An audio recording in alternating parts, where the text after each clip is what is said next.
All right, sports fans, how's everybody out there doing? William Martin coming at you one more time here on YouTube with another edition of the 300 Pounds of Sports Knowledge podcast. Now, it has been a long time coming for point guard Chris Paul, but he is now finally able to get a taste of the NBA Finals as a player. Paul and the Phoenix Suns closed out the Los Angeles Clippers last night to reach the NBA Finals for the first time since 1993. And for Paul, he did his part as he dropped in a huge 41 points on his former team.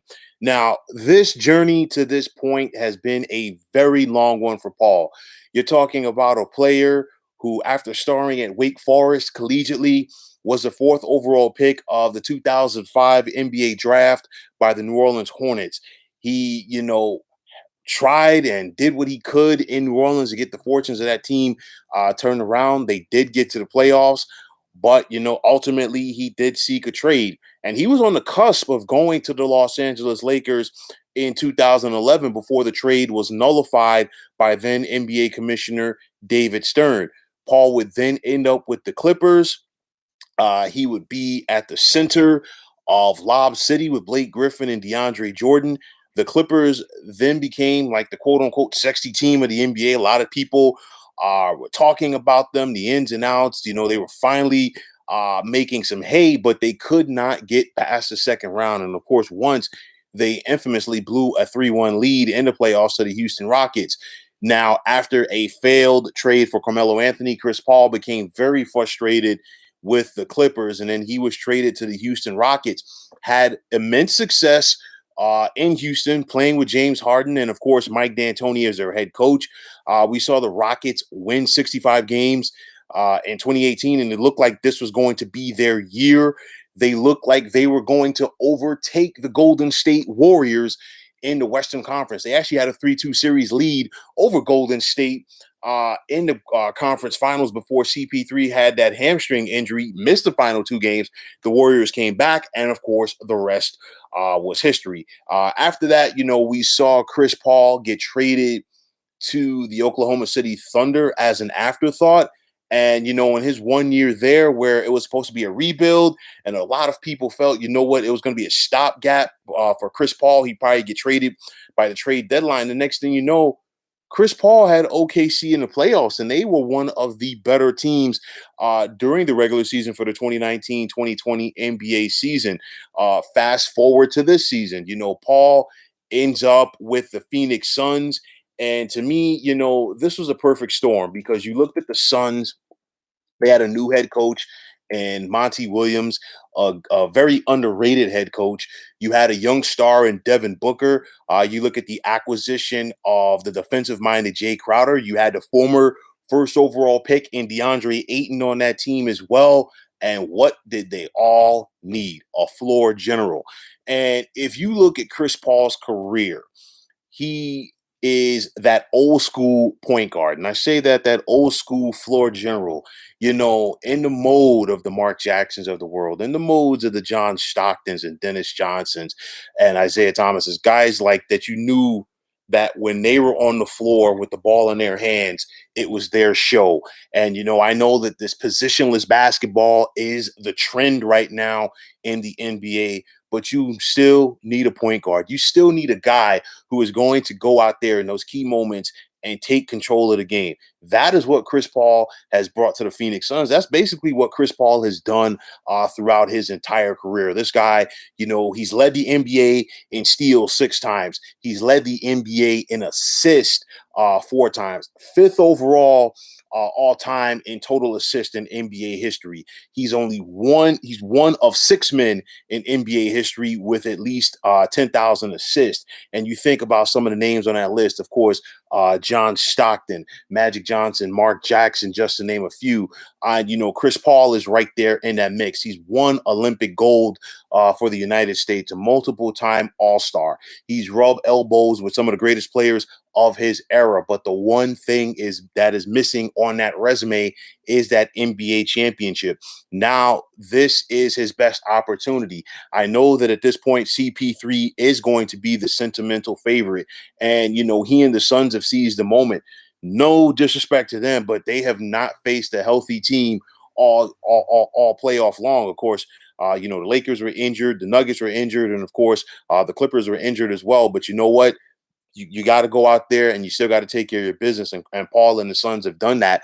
And at this point, whomever that Phoenix faces in the NBA Finals, whether it be Milwaukee or Atlanta, they're going to be injured. Of course, we saw what happened to Giannis in Game 5 with the hyperextended knee. Pardon me, Game 4 to the hyperextended knee, and he is not going to be available for Game 5 tonight. And of course, Trae Young with his ankle, as he is trying to work through that as well.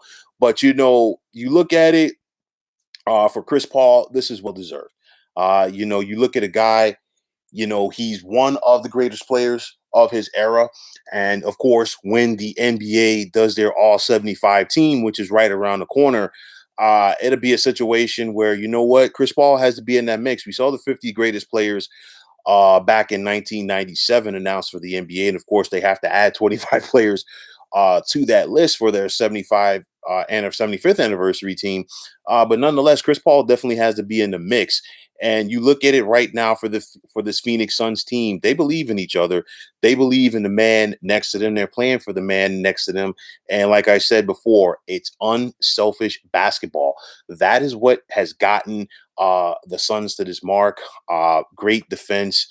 Um, Great cohesion at both ends of the court, and more importantly, they are hungry. And Chris Paul is their leader. There is no ifs, ands, or buts. We know that Devin Booker is their best player, but Chris Paul is the leader of this team, and quickly he has become the heart and soul of this team. You look at the Suns; like I said, they are playing for the man next to them, but also at this point, they're playing for Chris Paul because he has the opportunity to finally get to that summit. And we've seen it time and time again throughout sports. Once that veteran guy finally gets his opportunity on that big stage, people will root for him. Of course, we saw it with Jerome Bettis, in the final game of his storied NFL careers. He went off into the sunset as a NBA NFL champion, pardon me, with the Pittsburgh Steelers. You're seeing it right now with Chris Paul. We've seen other veteran players throughout the years that were so close yet so far in their respective professional careers and never got that moment. So, Chris Paul is doing this. And let's not forget, there are great players out there that have played this NBA game that have never gotten this opportunity to even get to the NBA Finals. So he's on this stage. I think he's going to relish the moment. I think he is definitely not just content with getting to the NBA Finals because he knows what it has taken for him, and he may not ever get this opportunity to get back here. Remember, the Lakers should be healthy next year. We don't know what's going to happen with the Clippers. The West is still going to be tough. So if you're Chris Paul, you definitely have to take this opportunity and run with it. It's been a strong postseason for Chris Paul. It's been a strong postseason for the Phoenix Suns. This is a long time coming for both Paul and the Suns, respectively. Like I said, it is the perfect storm. Everything has come together for them, and I don't think the Suns want to slow down. They want to keep this momentum going as they are 4 wins away from their first championship in NBA history. And should the Suns win the NBA championship in a week or two, I guarantee you the first person other than the owner and Monty Williams that is going to have his hands on that Larry O'Brien trophy should the Suns win will definitely be Chris Paul. So, folks, that is going to wrap it up. And as always, I want to take this time out to thank you for tuning into the 300 Pounds of Sports Knowledge podcast here on YouTube. I want to take the time out to thank all of you fine folks out there for tuning in. And if you have not already, please feel free to subscribe to this channel. Now, if you're on Twitter, please feel free to follow me at 300 Pounds of Sports. And like I always say, if you follow me, it will be my pleasure to follow you right back. There's also the sports discussion group on Facebook at the Sports Depot 365. You can check it out, drop a line, and be a part of one of the better sports debating sites going on social media. So once again, fine folks, my name is William Martin. Take care and have yourselves a wonderful day.